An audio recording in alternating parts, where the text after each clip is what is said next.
Namaste friends.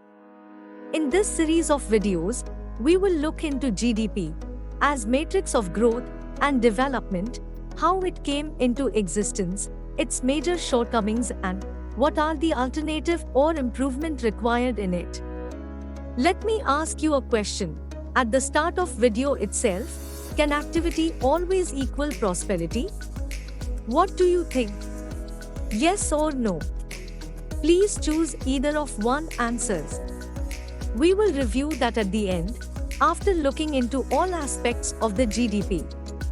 1.1 What is GDP? Gross Domestic Product, GDP, is a monetary measure of the market value of all the final goods and services produced in a specific time period. It is one of the most widely used indicators of the national economy, which is the annual aggregate production of all goods and services in a country. GDP is a gross number.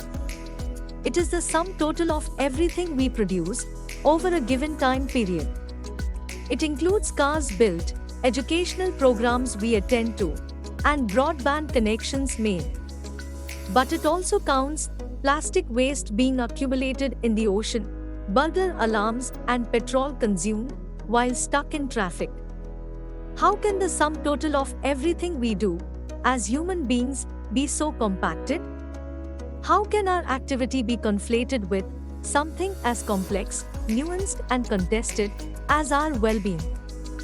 GDP's inventor Simon Kuznets stated very clearly that his measure had nothing to do with well-being. But too often, we confuse the two.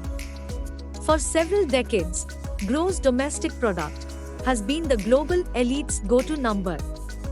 Fast growth, as measured by GDP, has been considered a mark of success in its own right, rather than as a means to an end, no matter how the fruits of that growth are invested or shared.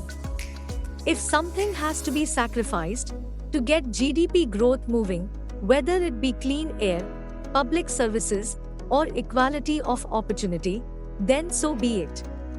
We didn't care much. Therefore, we got lot of problems as well.